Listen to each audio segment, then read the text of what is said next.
নমস্কার বন্ধুরা, তোমরা দিদিরা, তোমরা সকলে কেমন আছো? আশা করি সকলে খুব ভালো আছো, কিন্তু টেনশনের মধ্যে দিন কাটাচ্ছ।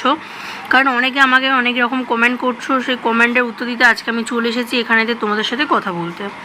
সেরকমটা হচ্ছে, বেশিরভাগ কমেন্ট আমার কাছে এটা আসছিল যে দিদিভাই আমাদের কিন্তু অ্যাটেন্ডেন্সে নাম আসছে টিএইচআরে, কিন্তু বা টিএইচআর বা এইচসিএম যখন দিতে যাচ্ছি আমরা, টিএইচআর নয় এইচসিএম যখন দিতে যাচ্ছি আমরা, মানে অর্থাৎ এই অপশানটায় যখন আমরা কাজ করতে যাই তখনই দেখছি একটা দুটো করে বাচ্চার নাম কম আসছে।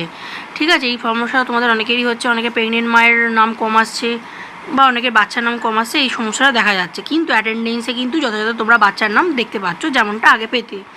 তো আমরা কি করে সেই অ্যাটেন্ডেন্সগুলো দেবো যাদেরকে আমরা দিতাম বা যাদের নামটা আমরা দেখতে পাচ্ছি না? তার সলিউশন নিয়ে আমি কিন্তু চলে এসেছি, হাজির হয়ে গেছি এখানেতে।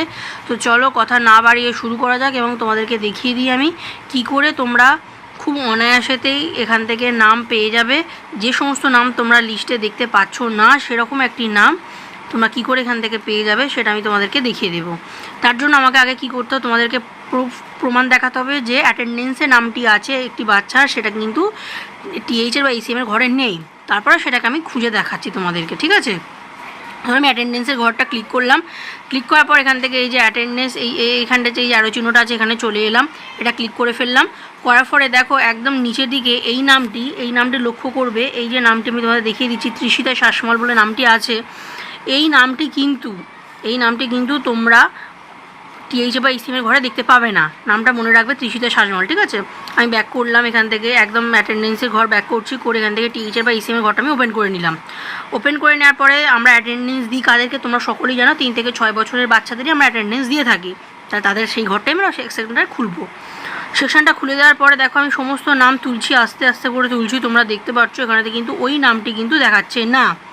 তোমরা লক্ষ্য করো, ওই নামটি কিন্তু দেখাচ্ছে না, ঠিক আছে? এই দিদিভাইয়ের কিন্তু ওই নামটি দেখাচ্ছে না যারা আমি খুলেছি। এই ক্ষেত্রে তোমরা ওই নামটি কি করে পাবে? আমি নামটা বলেছিলাম তৃষিতা শাসমল, ঠিক আছে? তো তার জন্য তোমাদের কি করতে হবে? তার জন্য এই যে এখান থেকে সার্চ বারটা আছে দেখতে পাচ্ছ, এই সার্চ বারেতে গিয়ে কিন্তু নামটা টাইপ করতে হবে। আমি সার্চ বারে গিয়ে নামটা টাইপ করছি, তোমরা লক্ষ্য রাখো। দেখো আমি TRI শুধু লিখেছি, পুরো নামটা লিখিনি। এই দেখো এখান থেকে কিন্তু তৃষিতা শাসমল কিন্তু নামটি এসে গেছে, তোমরা দেখতে পেয়ে গেছো আশা করি।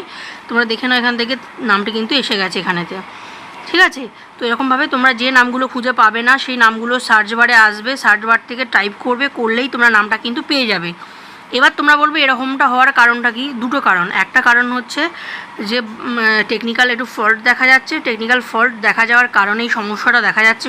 বেশিরভাগ দিদিদের ফোনেই কিন্তু এই সমস্যাটা দেখা যাচ্ছে, আমাকে অনেক কমেন্ট করেছো তোমরা, তার জন্য সমস্যাটা দেখা যাচ্ছে। আর 2 নম্বরও যেহেতু নতুন আপডেট হয়েছে, তো নতুন আপডেটের ফলে টেকনিক্যাল একটু ইস্যু দেখা যাচ্ছে, এছাড়া কিছু নয়। আর 2 নম্বর যে কারণটা হচ্ছে সেটা হচ্ছে কি, ধরো বেনিফিশিয়ারি, ধরো ওর একটা লিমিট আছে। ধরো এই ফোনের যে এই পেজটা আছে, এই ফোনের পেজটার মধ্যে একটা লিমিট আছে নেওয়ার মতো, ঠিক আছে? যে এতগুলো আমি দেখাতে পারবো, এতগুলো লিমিটে তোমরা দেখাতে পারবে, তার বেশি মানে ফোনটা নিতে পারছে না। তো সেই কারণও হতে পারে, তার জন্য কিন্তু ওটা দেখাচ্ছে না, এছাড়া আর কোনো কারণ নেই। হয়তো আস্তে আস্তে ঠিক হয়ে যাবে। তো তোমরা আপাতত এইভাবেই কাজটা করো, সার্চ বারে যাও, গিয়ে নামটা সার্চ করো, যেটাই তোমরা নাম পাবে না সেটা সার্চ করো, করে পেয়ে যাবে তোমরা। আশা করি তোমরা বুঝতে পেরেছো। এই ধরনের আরও ইন্টারেস্টিং ইনফরমেশন ভিডিও পেতে গেলে অবশ্যই চ্যানেলটাকে এক্ষুনি সাবস্ক্রাইব করে রাখো। Thank you so much.